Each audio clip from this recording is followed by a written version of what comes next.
Welcome to SveNFL. What is up, y'all? It's Jonathan Rollins. Skip me, Sarah. Two Americans living in Sweden talking about Butterfingers. Let's go, Butterfingers.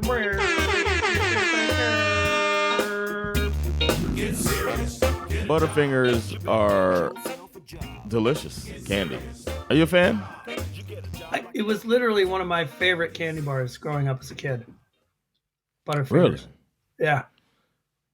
I happen to have had a different type of upbringing where I wasn't allowed to eat candy. So I started eating candy when I was like 12 years old.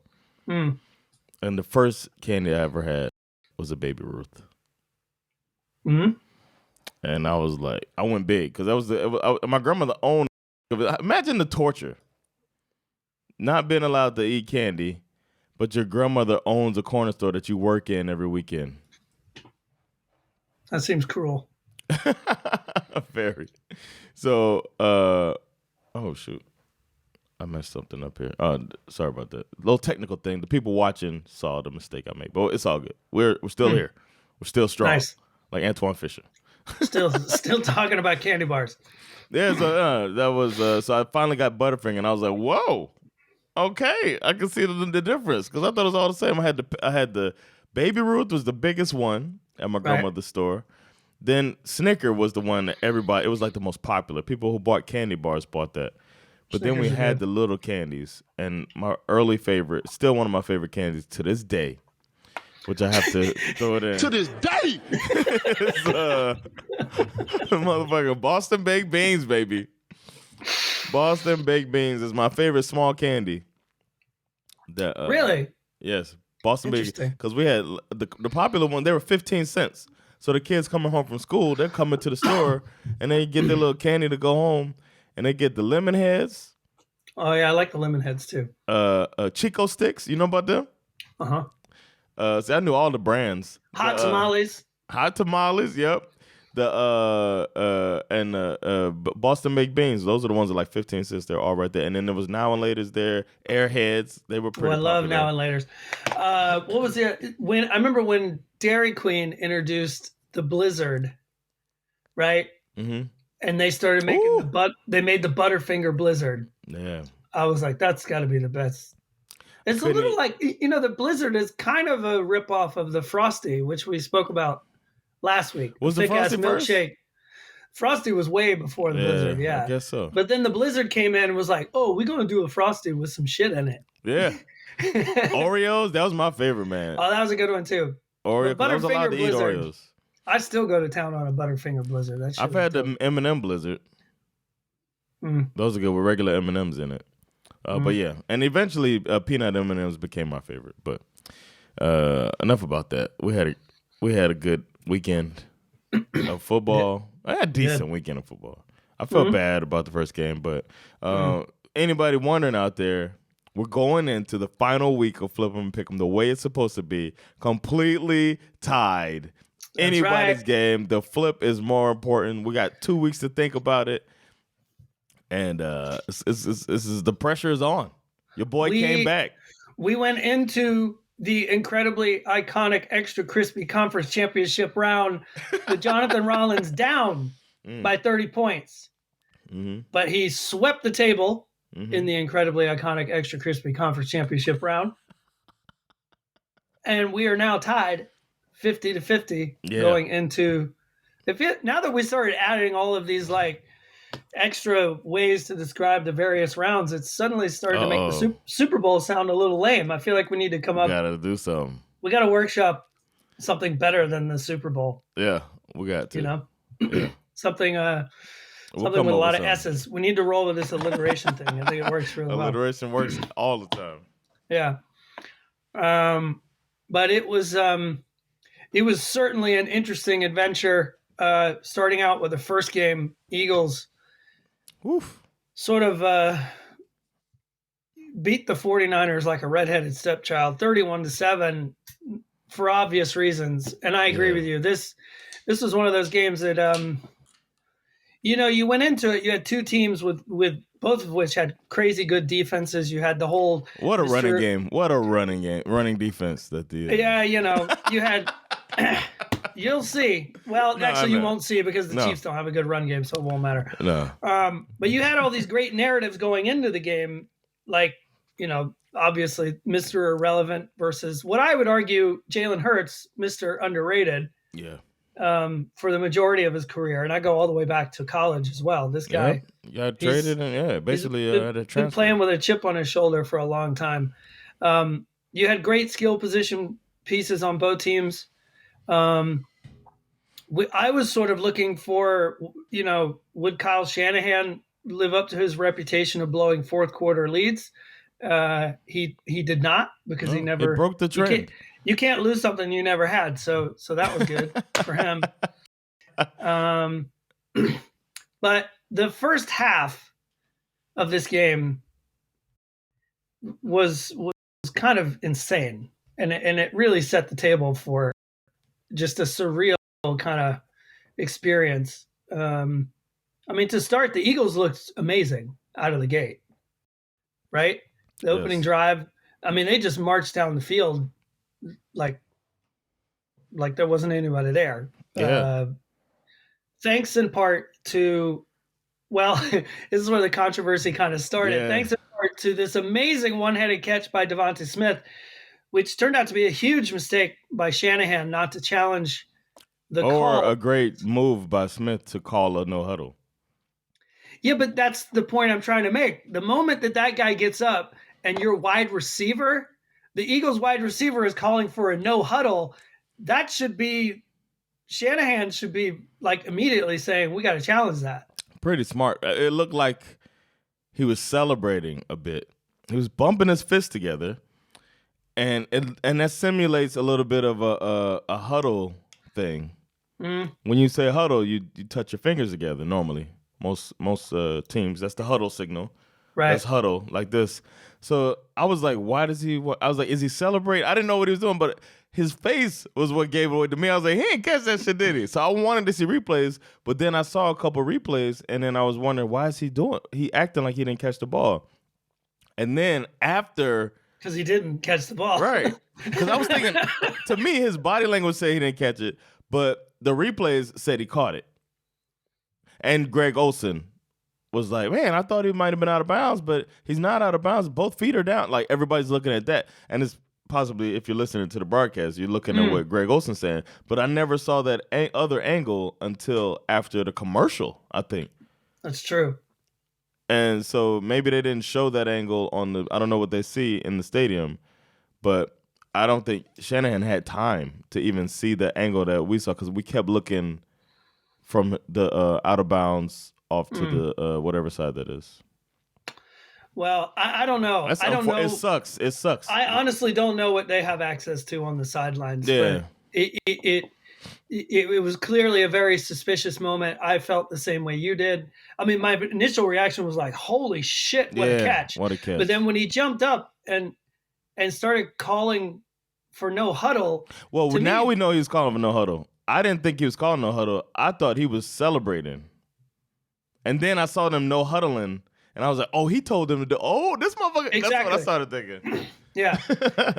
And then, obviously, a few plays later, Miles Sanders just kind of walks in for the 7-0 lead. Greg Olsen, bro, man, he's the best. Greg Olsen, I used to say Romo was the best.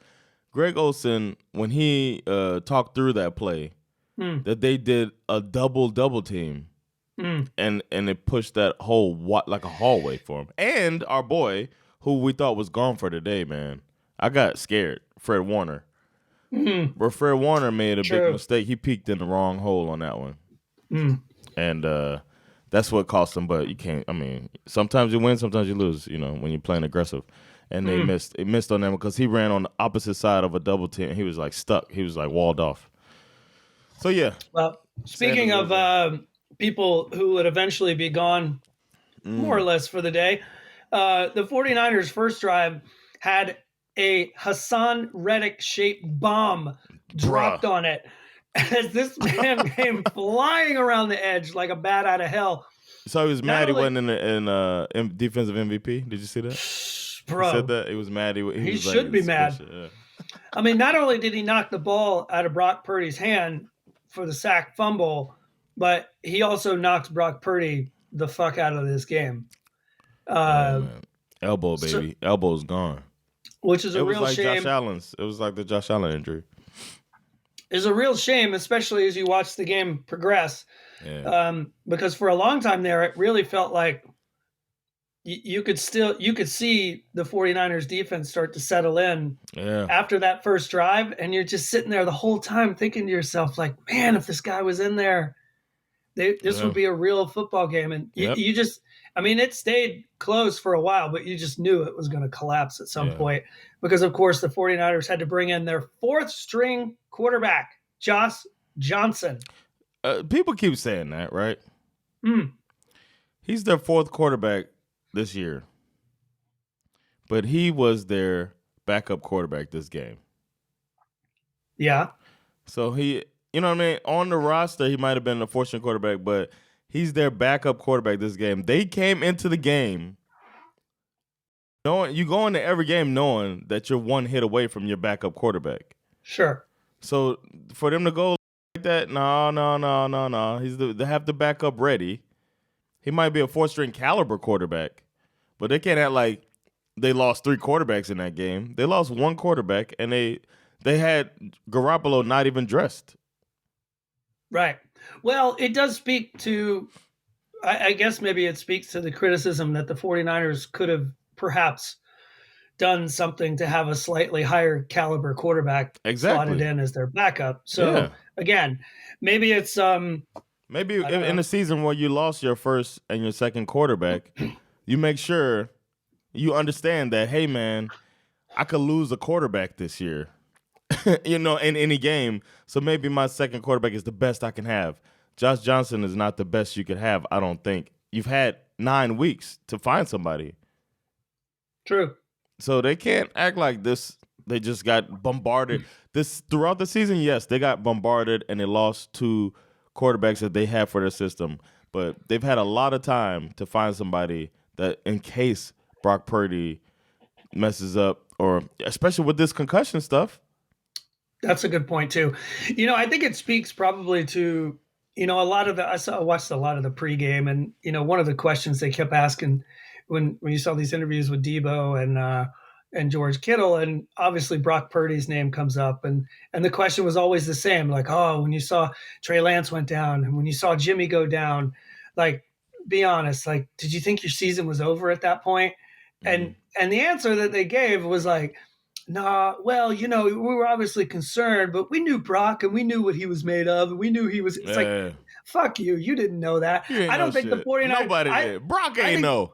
I think the entire coaching staff, locker room, everybody in the 49ers organization probably thought their season was over. Yep. As soon as Jimmy went down, Brock Purdy was a huge surprise. Yep. And I think that huge surprise probably caused them to overlook the fact that maybe we need to have somebody, something a little safe underneath this in case we lose our third quarterback of the year. Yep. I agree with you. Yeah, because Josh Johnson came in and basically, like, almost immediately, this dude gets absolutely pancaked by who else? Hassan Reddick, right? He got laid the fuck out. From there, the 49ers D, as I said, they stepped up big time to basically put the brakes on what could have easily turned into a bloodbath right there in the first half. After a couple of Eagles punts, the 49ers finally put a drive together where McCaffrey, my Lord, is this man difficult to tackle?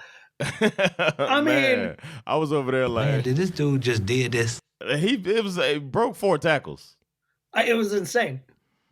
And the last guy came in, and the Dolphins have a safety that does this, man. Javon Holland, wonderful safety, but sometimes you come in, try to tackle with your shoulder, try to get the hit, and not wrapping up. And that was the last thing you want to do against Christian McCaffrey, who bounced off of it, spent out of it. Yeah. Juked. And then bounced off of 2 other guys who were trying to tackle. I mean, it's just like, nah, I'm getting in there. But then, of course, the Eagles finally sort of woke up. And well, I think it was kind of like they just. Well, they realized, credit to them. They were like, "We're gonna get. Don't worry." They kept it. They didn't panic. They took their 4th down on the. Relax. They took their fourth down, their crazy fourth down early in that first drive. They got that out the way, and then they settled in too. Like, they faced a little bit of adversity. We're like, damn, we need to pull away. Who knows what's gonna happen? And they just they all right, we'll take what they give us. They got that. We'll punt. It's a long game, and they came back around and finally started. Well, their next touchdown drive was a great example of exactly what you're suggesting. This settling into the game with a nice 14-play, 7-minute drive. Kenneth Gainwell was running the ball all over the yard. Bruh. But then, of course, Miles Sanders trots in for his second touchdown of the game. But it all starts to unravel on the next possession, right? Because with 1 minute and 36 seconds to go in the half, the main question was, did the Eagles leave too much time on the clock for Josh fucking Johnson? Now, given that he fumbled the snap on the second play of the drive, the resounding answer to that question turned out to be yes, they did leave too much time on the clock for Josh Johnson from a 49ers perspective. Eagles recovered the ball on the 49ers 31-yard line. 3 plays later, Boston Scott gets the edge, scores another rushing touchdown, and the Eagles are up 21-7 at the half all of a sudden, right? Yeah. And at that point, you realize, like, okay, this is not going to end well. The second half did not get any better for the 49ers. A few plays in, 49ers opening drive, Josh Johnson gets sacked on his ass, slams the back of his head on the ground, which forced him into concussion protocol. And then it was like chaos ensued. It looked like McCaffrey was going to come in to play quarterback. You see him over there switching helmets? Juszczyk and McCaffrey. It looked like, yeah. I saw it. They had the green dot helmet he was going to get. He was over there switching helmets. But then they bring Purdy back into the game without really having any evidence at all that he was even capable of throwing the ball. He threw once, right? He did throw once. He threw a screen. To Brock Purdy's credit, as a quarterback in this game, he had a perfect completion percentage. Yeah, he was like 3 for 3, right? And now he's 4 for 4. Oh, 4, okay. For what, 28 yards, something like that? It's something like that. Because I saw it was 3 for 3 with 22 yards. And I was like, man, I don't think I never seen that before. I felt so bad for 49ers fans. I felt bad for football fans myself. I was like, I feel like we got robbed of a good game because of a freak injury. And it wasn't even dirty or anything. But that's what I mean. Like, you really got the sense that, especially once the game settled down, you got the sense that this 49ers defense would have been a real challenge for the Eagles had everything remained equal, so to speak. Challenge is an interesting word because the Eagles played the Giants, who were, These are good points. They kind of came in like punching above their weight class already. They had the easiest schedule of any team in the league this year. Yep. And then they play the 49ers, who are supposed to be tough, but then they lose their quarterback early in the game. Then they lose the chance to throw the ball in the middle of the game. So they went to the back of the playbook. Credit to Kyle Shanahan, too. He tried everything he could to generate some offense. But at some point, if you can't throw the ball, we're in the 1940s. I mean, you can give credit to Kyle Shanahan if you want. That's not something that I'm willing to do. I just did, so it's done. It's done now. Well, but yeah, for the record, I don't want anything to do with that credit for Kyle Shanahan. Fuck that or guy. as a lot of my family says, critic. Critic. Got to give some credit to these struggling 49ers. Get credit where it's due. But I don't know, man. Eagles haven't had a test yet. It's a fair point. So yeah, that was I can't even say it was a good game. They did what they had. They did what they were supposed to do. The only interesting thing that happened before this was all said and done was a good old fashioned like a football game that turned into a hockey game all of a sudden with a hockey style bench clearing brawl. Oh, yeah. Trent Williams and Kayvon Wallace were ejected.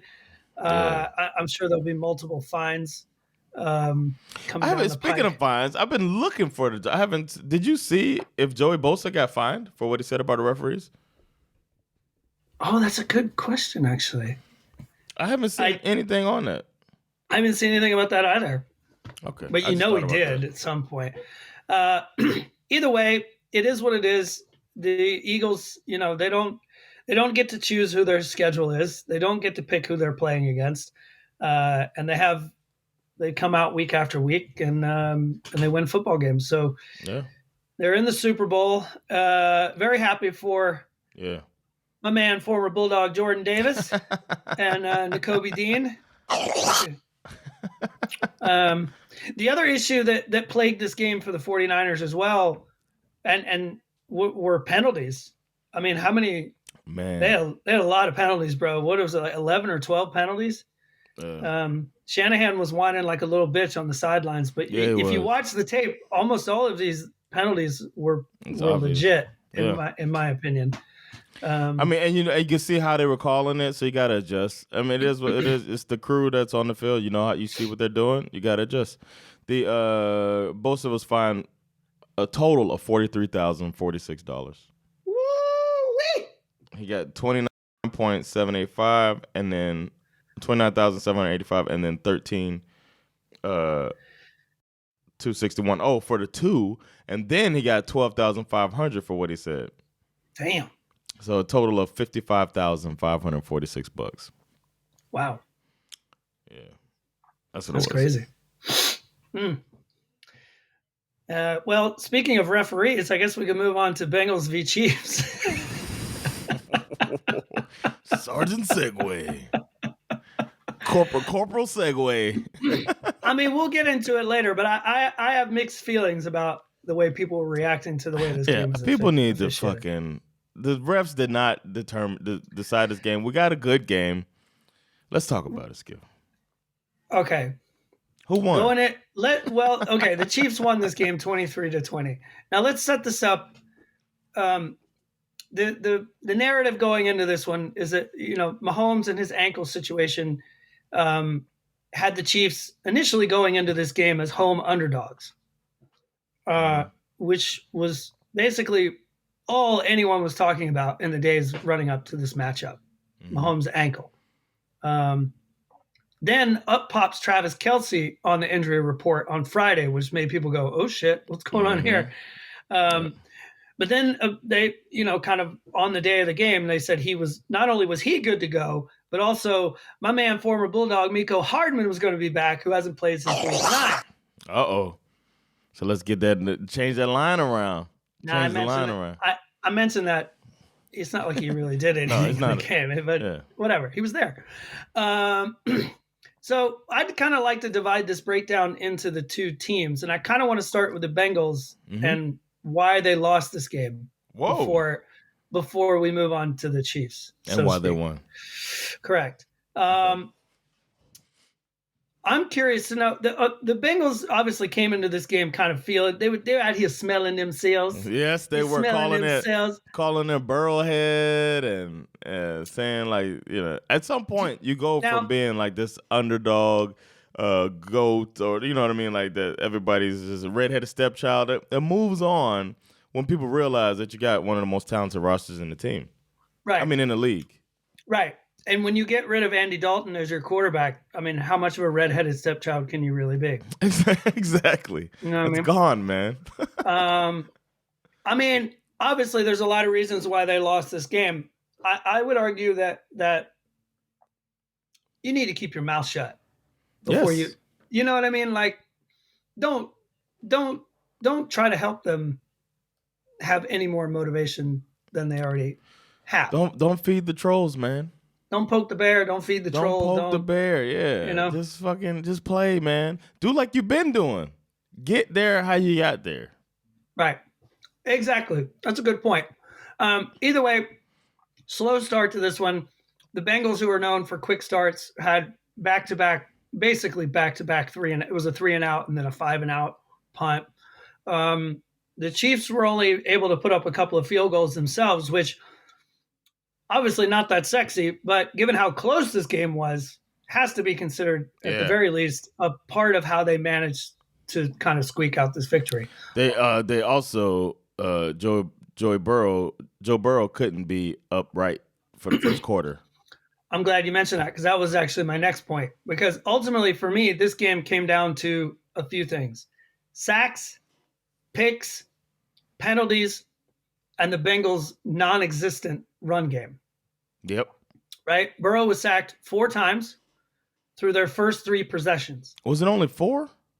It was 6 in total, but through the first 3 possessions, I mean, they were on his ass immediately. Chris Jones. All over it. You know that his brother is fucking John Bones Jones.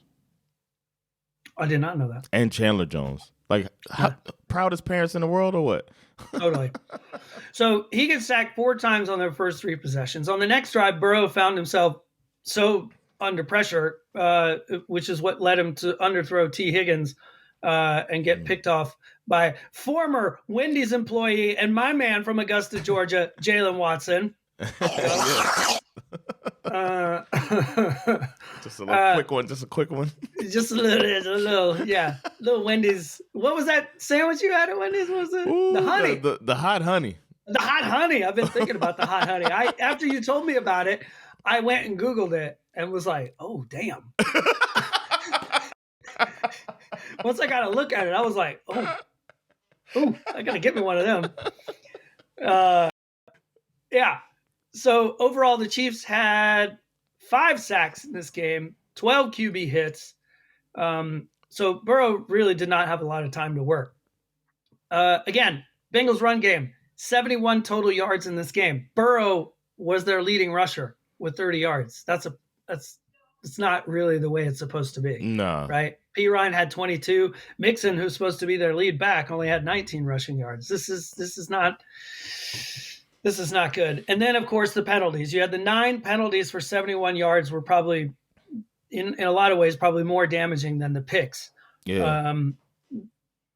The last one, obviously, where the last one where the dude, obviously, Joseph Asai pushes Mahomes after he was, about 1.5 yards or 2 yards out of bounds, that sets up the game-winning field goal. Now, we can all point at that one and say, but I would say there were a lot more in this game that it wasn't just that. It wasn't just him.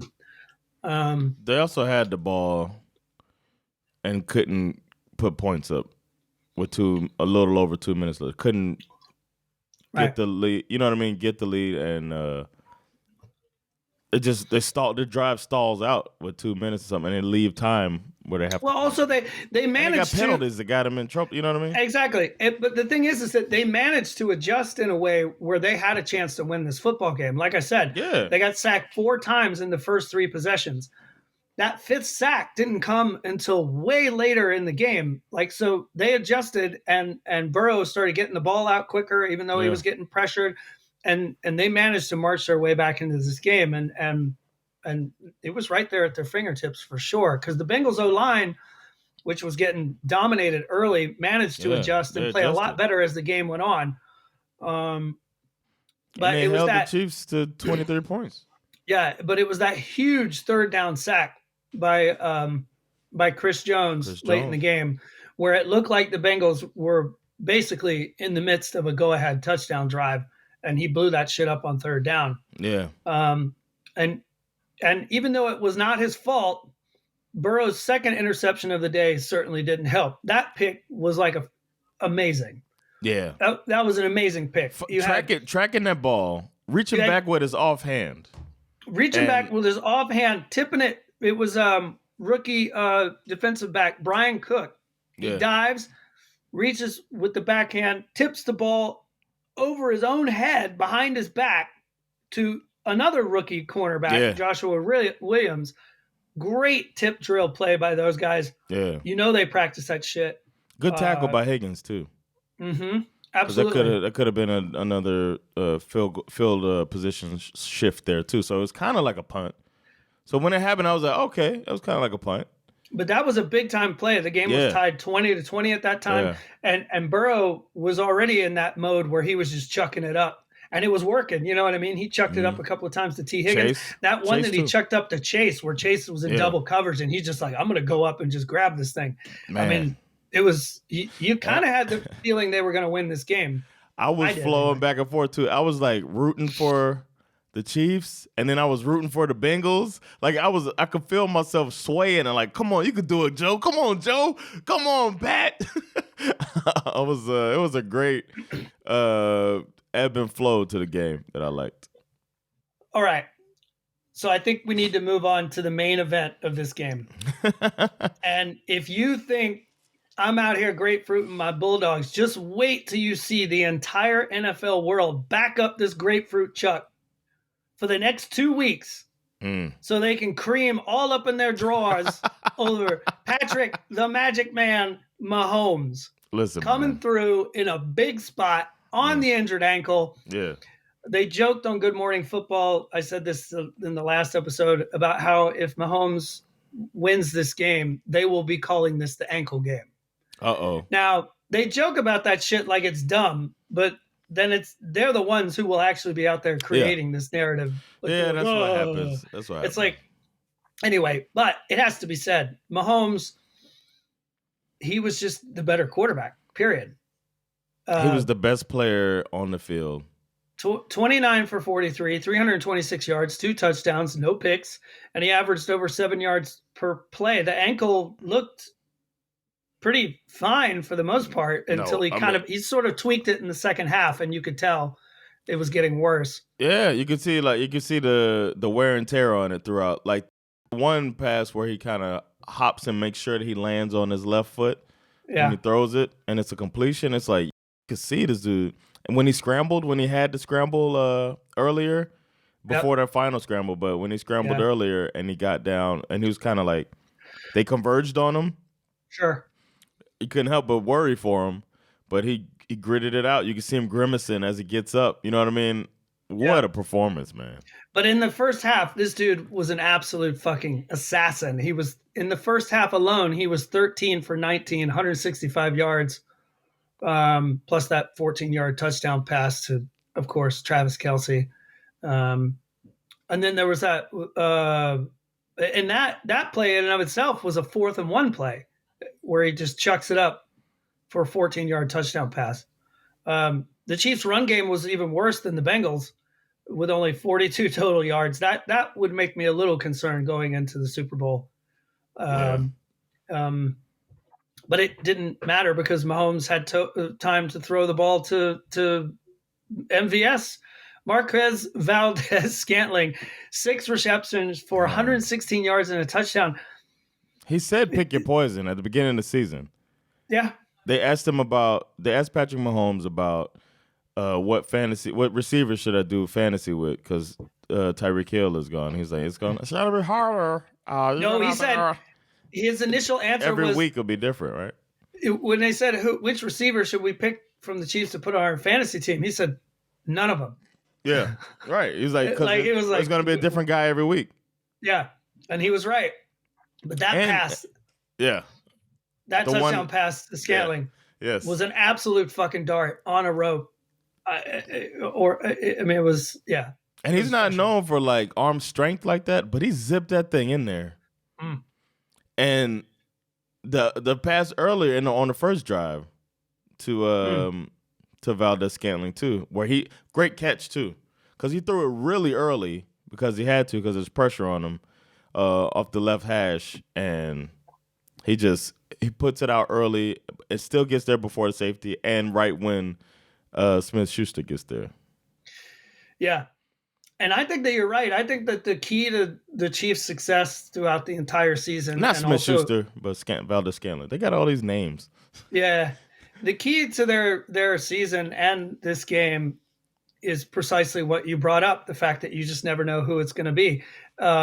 Of course, Kelce is sort of the main guy, but it's like from one week to the next, it could be Juju, it could be MVS, it could be Pacheco.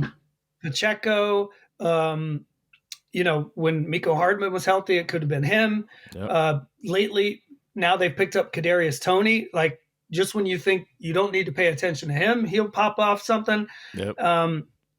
But all of this to kind of cover the loss of Tyreek, which somehow worked out because these motherfuckers are, AFC champs for the fifth year, playing in the AFC title game for fifth year in a row, and now they're headed back to the Super Bowl. Is this the third time in the last 5 years they've gone to the Super Bowl? Yeah. Right? They won it once, they lost it once, and this is the third one. Yeah. It's crazy. So, and who got hurt? A receiver got hurt this game.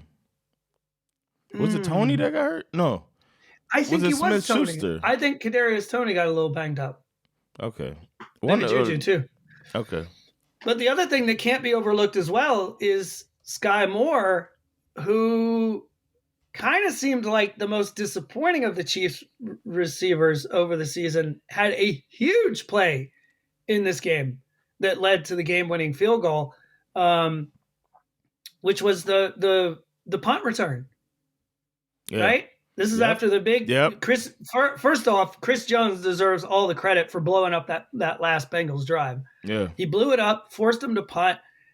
The punt comes, and Sky Moore is not always the guy that gets popped in there to return punts, but they stick him in there, and dude returns at 30 yards all the way up to the 50-yard line.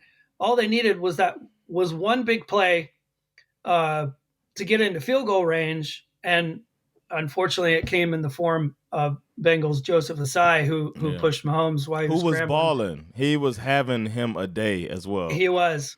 He was. But clearly automatic 15-yard unnecessary roughness, and Harrison Butker gets to play the role of hero as he splits the sticks from 45 yards out to send the Chiefs back to the Super Bowl. I mean, this was...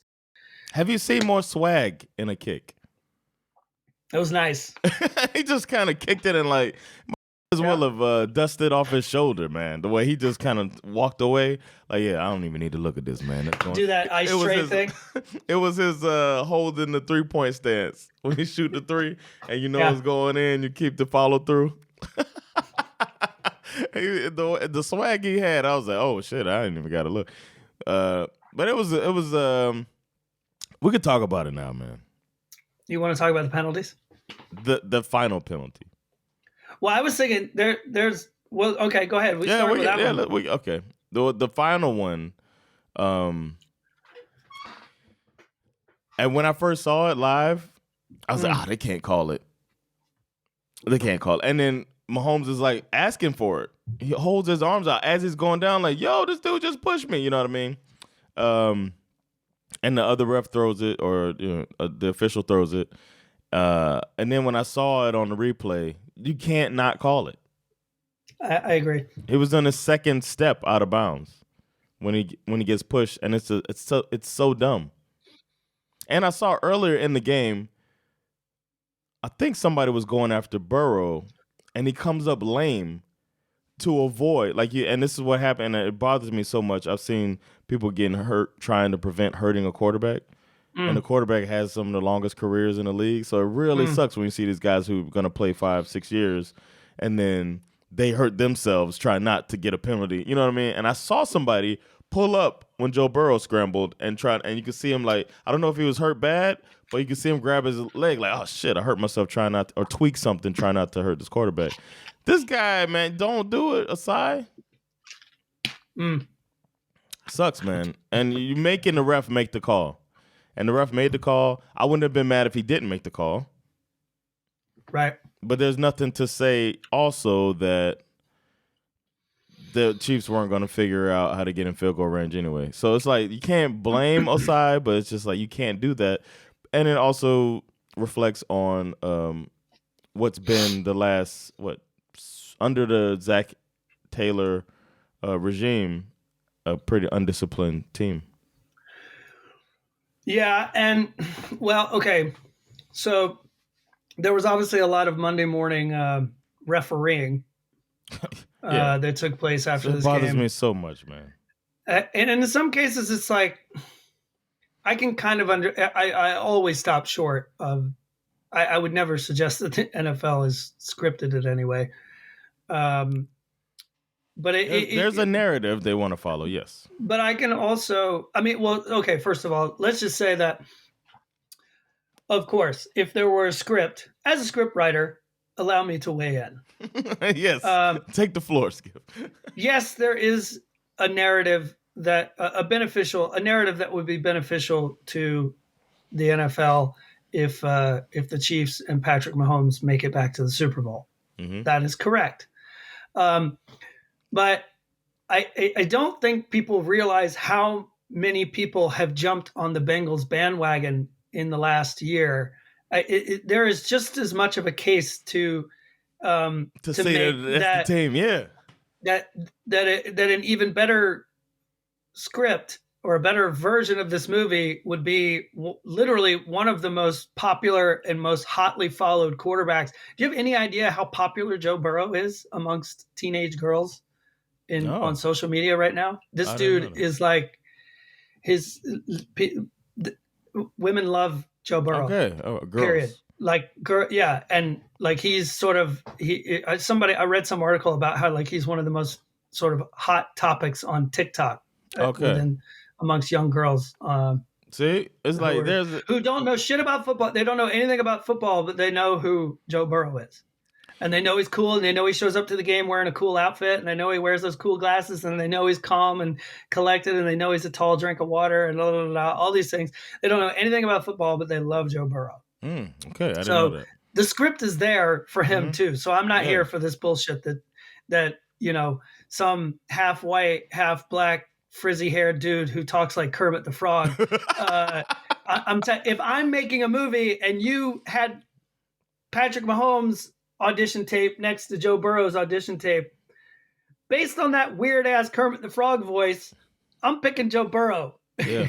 Because I'm like, who wants to listen to this guy? And then there's the whole underdog thing, the pendulum thing that we do. When somebody is on top, we want them to drop down. The Chiefs have been the one on top. There's a way to... This is what they get paid to do, man. They take these things and make storylines out of them. Ask Bob Costas, who made a career off of this shit. So it's like, that's the thing people need to understand. There's so many narratives, and as professionals that hype these things up, they have to find a way to twist it and make it great. Just like Philadelphia beating, the Super Bowl, the shitty Super Bowl, the Rams versus the Patriots. Yeah. Everybody was 15-3, right? Something like that. Something like that. It's like this shitty Super Bowl we were winning to that thing so hype, 5-6 storylines ready to go to see this amazing Super Bowl, and it turned out to be a dud. Totally.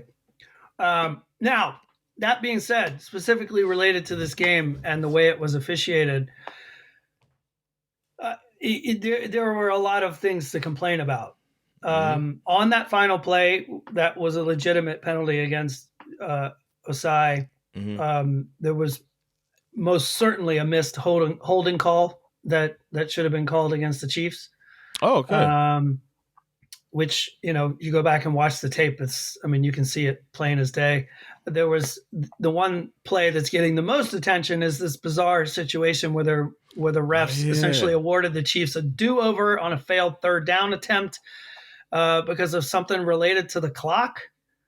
Now, I've seen the explanations for it, and I get it, but it's just it's clear that there has to be a better way to fix this so that you don't have this problem. Apparently, there was some problem with the clock, and one of the refs saw it, and I'm hearing or reading stories about how this one ref kind of blew the whistle and stepped onto the field to stop the play, but nobody heard the whistle. And when the play started, he kind of stepped out of the way. So I don't know. I didn't go back and watch that. But regardless, they gave him a second chance to run that third down.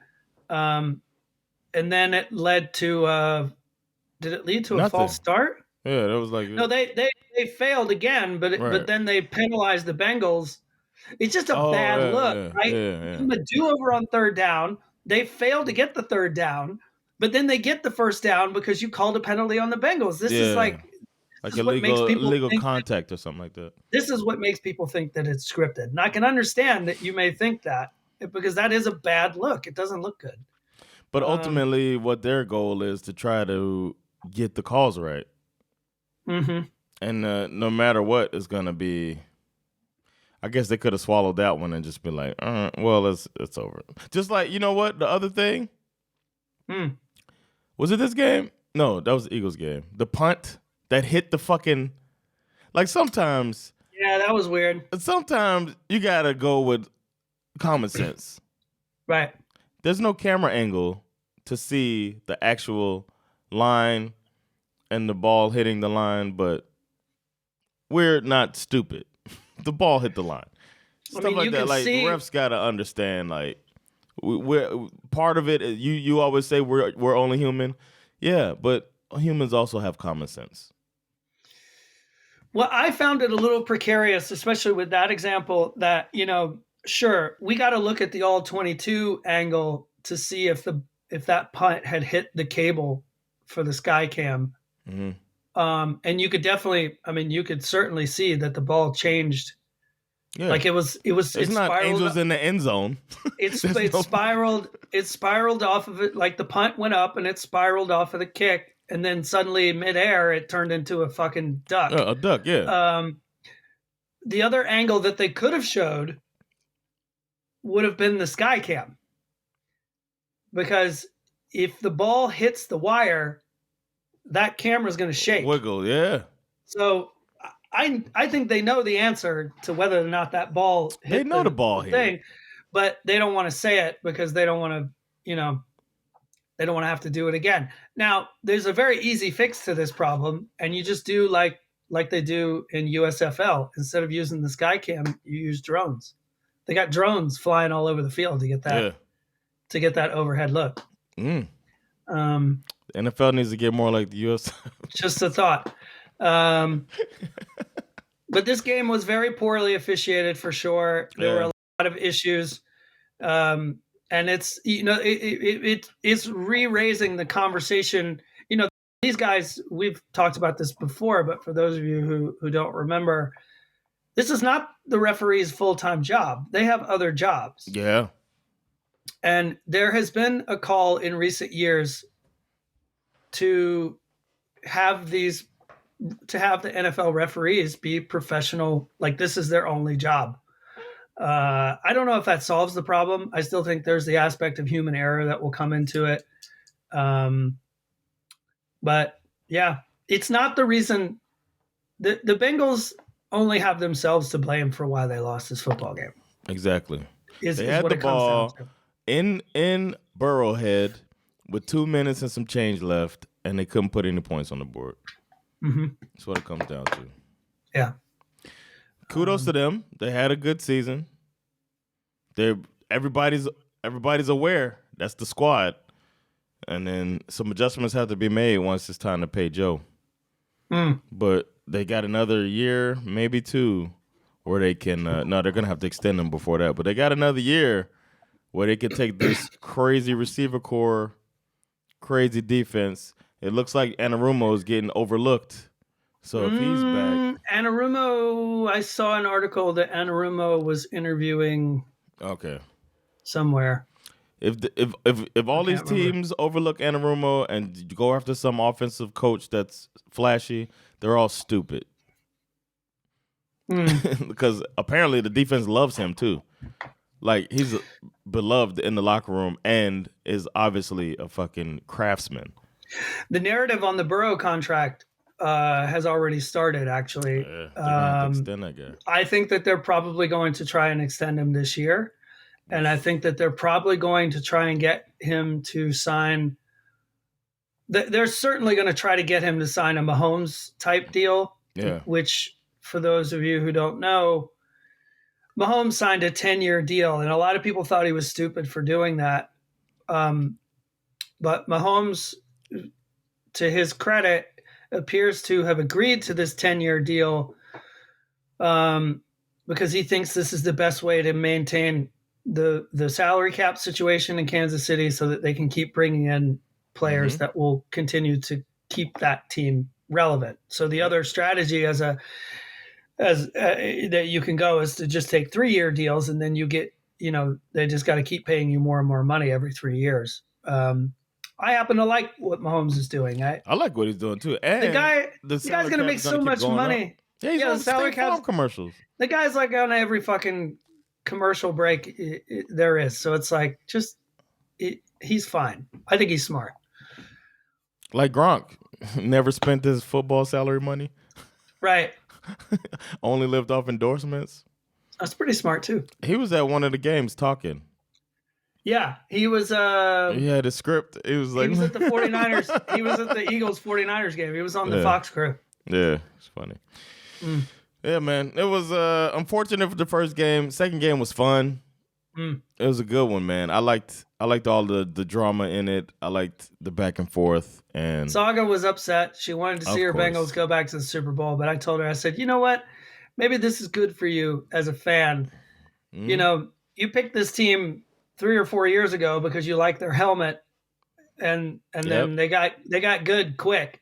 But it's important to remember how hard it is to get back to the Super Bowl. I think. Yeah, it's very hard. It doesn't happen often. I think it's part of being a real fan. Having that experience. Yeah. Do you want to do superlatives, or you want to wrap this thing up? Let's rip through the superlatives. Actually, all right. I can freestyle it. I got real MVP. I mean, I don't know what else to say, man. You said they were giving the the grapefruit, the dump truck of grapefruits over there, but I gotta give it to, man, Patrick Mahomes in the ankle game. Yep. He you could see him fighting his way through it. He showed he's the best. I like Tony Romo's comparison to Michael Jordan and Drexler. Did you hear that? Yeah. Tony Romo said that Mahomes is probably feeling like Jordan in 1992 when they go up against Portland Trailblazers and Clyde Drexler. Everybody's saying is Drexler as good as Jordan, and Mahomes looking across the field at Burrow is like, this motherfucker's not as good as me. Let me show everybody what a motherfucking MVP quarterback looks like, and then goes out and plays like this.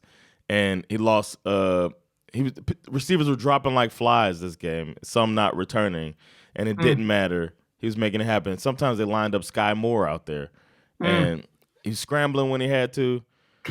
I don't know what else to say, man. Throwing off making sure he's planting on his non-injured foot and limping back to the huddle. Everything just said that Patrick Mahomes, as you probably know, you the real MVP. What you got? Yep. Some weeks there's only one answer. I agree with you 100%. He's probably going to be the league MVP. He just won the AFC title game on one leg. And it has to be Patrick Mahomes. It has to be. He's the MVP. For the trash, I'm going to say, I have to say that it's this player who was seen coming out of the locker room. I can't remember his name, man. Coming out of the locker room, yelling at Osai, who makes the mistake of bumping into. Is it Jermaine Pratt? I think it was Jermaine Pratt. Jermaine Pratt. Calls himself JP. I had the clip up here, but I lost it. But whatever. There's a clip of him walking out of the locker room, yelling, "Why'd you hit the fucking quarterback?" at Osai, who's been sobbing on the sidelines. And I feel like no matter everybody's sad, nobody's more sad than that guy. Piling on him is some weak shit. And he's come out and apologized. He's defending himself in social media in comments and stuff. I understand the passion, and it's unfortunate that a camera was there, but I wouldn't do that to my teammate. I wouldn't yell at a kicker if the kicker misses the game winner. You know, the potential, or you know what I mean, or misses and we lose what's supposed to be an easy kick. I would, you never see that. So I feel like with him doing that, that's weak sauce right there. In that moment, what he did, I'd have to, because he's not going over to Joe Burrow saying, "How'd you miss that? How'd you throw that interception?" You know what I'm saying? Like, it's part of the game. Osai makes some great plays. That's you talked about the Chiefs not being able to run the ball. Osai was stuffing all of that. He was balling this game, and he makes that mistake. So I got to say, JP, you are trash in that moment. Nice. Given that we only had 2 games to talk about, I hope you'll forgive me for doing a slightly longer trash. Oh, go for it, man. So, for me this week... Wait. Can I guess? Yes. Kyle Shanahan? No. Okay, go ahead. Actually. I thought it was going to be a long thing about having the right amount of quarterbacks. You trash. I would have done... Had Shanahan blown another lead, I absolutely 1,000% would have gone that direction. All right, I'm sorry for interrupting. So for me this week, I'm going to go with the people who are buying into and spreading this nonsense related to the Damar Hamlin clone conspiracy theory. Oh, have you heard about this? No. There are people on the internet who, okay, I'm going to run you through it. Okay. Because there's a pretty concise breakdown of what some folks are saying. Here's the theory. When Damar Hamlin collapsed on the field on January 2nd, due to his cardiac episode during the Bills-Bengals game, Damar Hamlin died. This was a live, real-time example of the dangers of the COVID-19 vaccine, they claim. Okay, now, knowing that a cover-up is required, the NFL and the FBI quickly sprang into action to hide the fact that Damar Hamlin had died. The FBI were dispatched to the University of Cincinnati Medical Center to ensure nobody saw Hamlin's body. They kept visitors and teammates away from where Hamlin's body was being stored, while the NFL worked its back channels to arrange for a clone to take his place. Over the next 72 hours, the clone of Damar Hamlin was given extensive instruction on how to act like the Bills player in order to fool his teammates, in particular into believing the clone was the real Damar Hamlin. This is why the public didn't get a firm update on his health status until like January 5th, because prior to that, the clone had been learning how to be Damar Hamlin. Okay. Now, the biggest test for the Hamlin clone came this past weekend with the Bills set to host the Bengals. Right? And they were going to put Hamlin in the spotlight. So to achieve this goal of fooling the public while also protecting Hamlin's identity, he was bundled up, right? He had a thing covering his face, right? He had the hoodie over his head. The footage was also very limited, which most importantly, he was only filmed through glass. We never heard Damar Hamlin speak because the clone is still getting used to the speech patterns, of course. But we did get a hidden sign. At one point, Hamlin's clone held up 3 fingers on each hand, a satanic symbol, right? It's not his number? It's not his jersey number? Apparently, they don't know that. While also putting his hands together in a diamond to Illuminati. Show the symbol of the New World Order. Oh, yeah. The New World. Okay? Okay. So that's the theory. So it wasn't a heart. It was a diamond symbol. Well, it was just a bad heart, in my opinion. He was attempting to do a heart, and it's hard to learn everything about him and how to do a heart symbol. I know. I mean, it was obviously hard enough for these conspiracy theorists to learn that he wears number 3. So I don't know. You know, first things first. In response to this theory, we're talking about the NFL here. Okay, this is an organization that still struggles with the question of if a catch is a catch. Not to mention the using the black old racist things in order to get out of trouble for off the hook for concussions. Yeah, like they're stupid.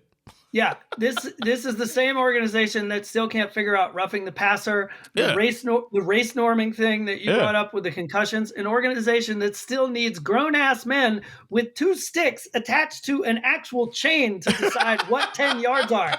Okay, an organization whose best idea to solve a scheduling problem was to flip a motherfucking coin.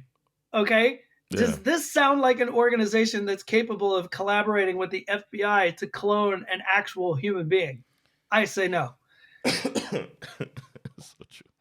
I mean, to their credit, they did solve racism. So I'm not saying it's impossible, but I'm just saying it's very unlikely. Second, if you are someone who thinks like this or comes up with this kind of bullshit, you have way too much time on your hands. Okay? Yeah, somebody wrote that whole scenario out. And my final point is that just stop. Nothing, not everything, okay, is some nefarious conspiracy plot to destroy humanity as we know it. Assuming that you discovered some shit that the rest of the world is ignoring does not make you smart. It does not make you special, and it does not make you better than anyone else. Not only does it make you trash, it makes you a fucking idiot who wouldn't know your head from your ass because one is currently shoved so far up the other that you don't know whether you're coming or fucking going. So just shut the fuck up and, find a new fucking hobby, because this is the dumbest conspiracy theory I think I've ever heard. You are trash! I love it. And to Damar Hamlin's credit, I love this guy. He's absolutely leaning into this. If you go to his Twitter account, you can see a photograph of him standing in front of the mural that was painted of him on the side of a building. Mm-hmm. It's him standing in front of the mural, and the only caption that he wrote in the tweet, clone. And Isak showed me yesterday that one of the guys who's spreading this conspiracy theory online, Damar Hamlin, put out a TikTok the other day where you see this guy talking into a microphone. He's like, the big question is, where is the real Damar Hamlin? And then it cuts to another shot, and then Damar Hamlin pops into the frame and goes, boom, and then jumps out. Yeah, man. That's so great. He's having a good time with it, but those guys are fucking idiots, and they need to give it a rest. Yeah, it's ridiculous. Shit got learned? Well, the shit that I learned is something that I already knew, but it's worth remembering that all good things come to an end. The Brock Purdy story was one of the most captivating narratives of the year. Mr. Irrelevant, last dude picked in the draft, was suddenly one win away from leading his squad to the Super Bowl. Plus the Bengals' recent dominance over the Chiefs. That one team the Chiefs just couldn't beat. Well, Purdy's Cinderella story got turned into a broke-ass pumpkin full of dog shit. Yeah, it's stuffed with M80 firecrackers and old batteries for some good old-fashioned Philly hate. While the Chiefs handled their business on defense, getting them sacks, getting them picks to finally slay the beast, this deadly Bengal tiger that has been haunting them for the last few seasons. All good things come to an end, my friend. Wow. My shit that I learned, and the NFL needs to really take notice here. Turn up the volume, NFL. Home field advantage still matters. These are two of the remaining home field advantage teams. You got Seattle, you got New England, you got Green Bay. A few teams still have home field advantage for real. That have outdoors or noise, and Kansas City, one of the loudest stadiums, and Philadelphia is just ruckus. And they showed it in these two games that we saw, where it was so loud and so disruptive that you can see where the penalties are coming out in both of these games. So don't forget the home field advantage still matters, and that's why you can't move games to neutral territory just to make more money. Don't forget about that. And the teams have something to play for because you want to be playing at home, especially if you're the Eagles or the Chiefs. It's such a good point. This narrative continues that the NFL is still interested in trying to do this neutral site thing. And they pretend like they want to do it because it creates such a nice equal, like half of the stadium is going to be, Eagles fans and the other half is going to be 49, but they don't give a fuck about that. No. All they care about is the fact that if they make it a neutral site game, they can do precisely what college football does, and they can sell the rights to that game to the various cities that want to buy them. This is about money. This is not to make the game better. This is about putting more money in their pockets. Fortunately, the Wendy's Conference Championship game. Oh my God, shoot me in the hot face. honey, Wendy's.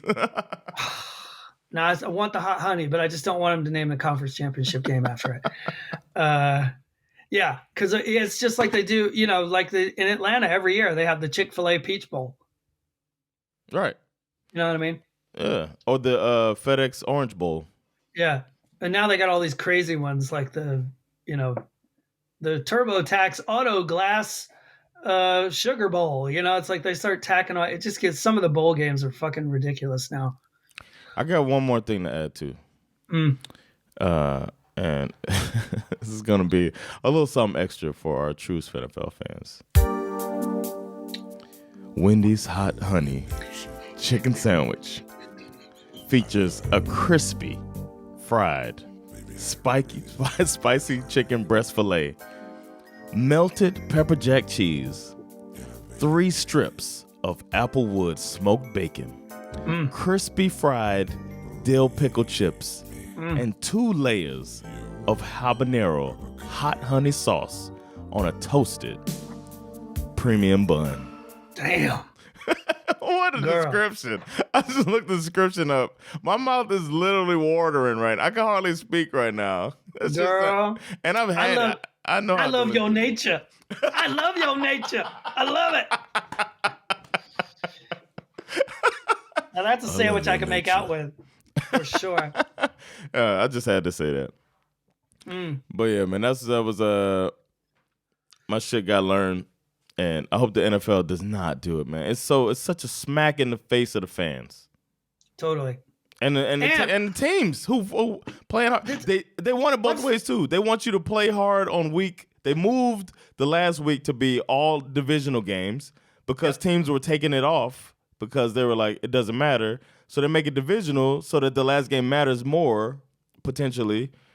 I mean, they'll still obviously give the number 1 seed the bye week, but it's like, it's funny. I brought up Dan Wetzel last week because he's on this case as well.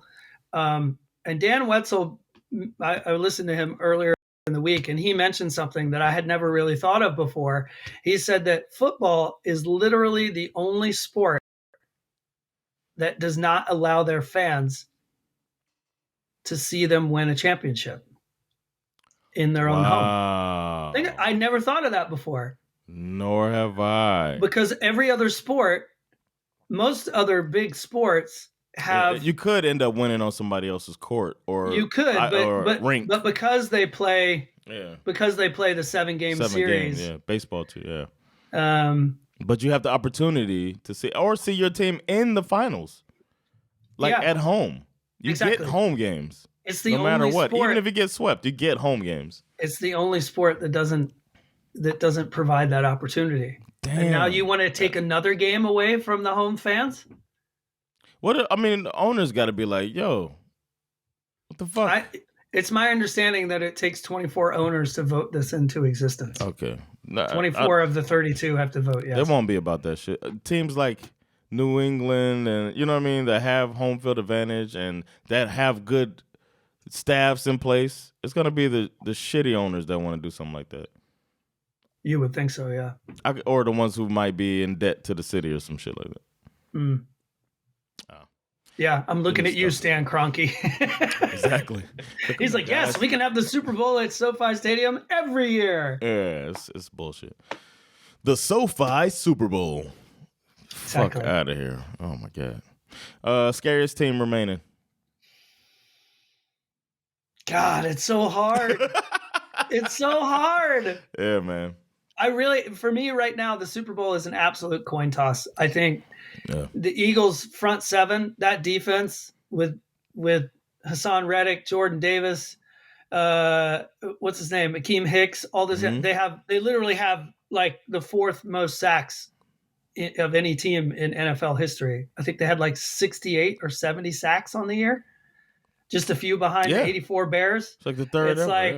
It's like them chasing back Patrick Mahomes on a shaky ankle. Hopefully his ankle is better. He's got 2 weeks to kind of sort it out. But yeah, the Eagles could absolutely win this football game. He might be saying, "Ow."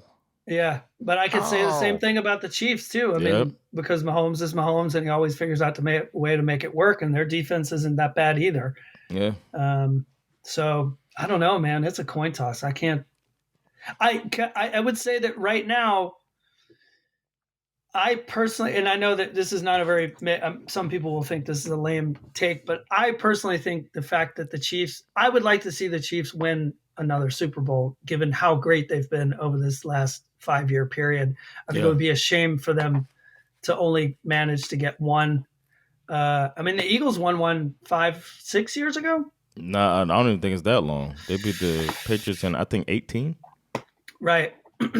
So, I mean, there's a lot to be said for that narrative as well, because they've, I think I read somewhere that this is the first team over that short a period of time to make it back to the Super Bowl with a new coach and a new quarterback. So, I mean, the GM certainly deserves some credit for rebuilding that team as quickly as he did, Howie Roseman, which is something maybe we could get into next week when we start to kind of build our way towards the game, is like maybe talk a little bit about how these two teams were built. And that'd be really good. Be kind of an interesting. I found a few articles about that, so we could talk about that. Nice. But I don't know which team. Where are you leaning? As far as scariest, I think we saw Mahomes on the ankle as bad as you're gonna see it. He didn't make it worse, right? So I'd have to say it's hard to go against that guy, man. So I'm gonna say the scariest team is the Chiefs. They still got. Last I checked, Andy Reid's still the head coach, and Eric Bieniemy is still the offensive coordinator. Patrick Mahomes still the quarterback.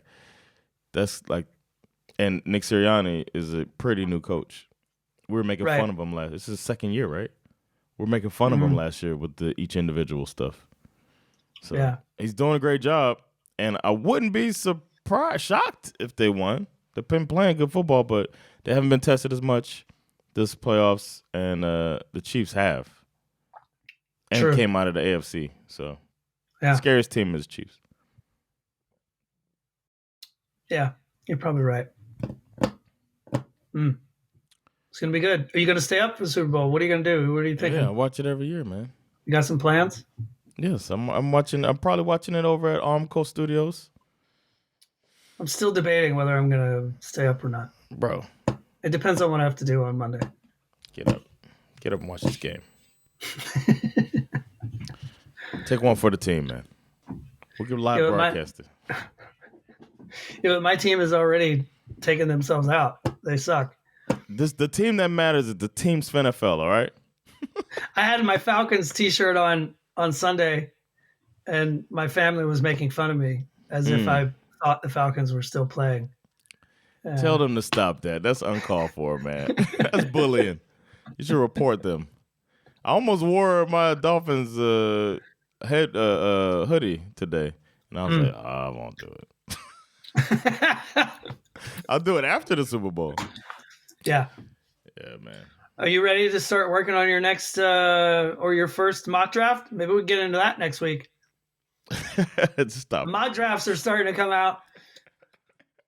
Daniel Jeremiah, so I'm on NFL Network, telling me to go look at his mock draft. Jonathan Rollins' favorite time of year, mock draft season. Let's go! I'll just send my mock draft 1.0 next week. That's what we're going to talk about. Good luck to your teams, y'all. The ones that are still left. All those Chiefs fans and all of those Eagles fans, congratulations. But we'll be back to talk more about developments in the league, so stay tuned for that. It's been Jonathan Rollins. Give me Zara. With SveNFL. I'll catch y'all later. Peace. Later, y'all. Get serious, get a job. You better get yourself a job. Get serious, get a job. You get a job like the government said. Get serious, get a job. You better get yourself a job. Get serious.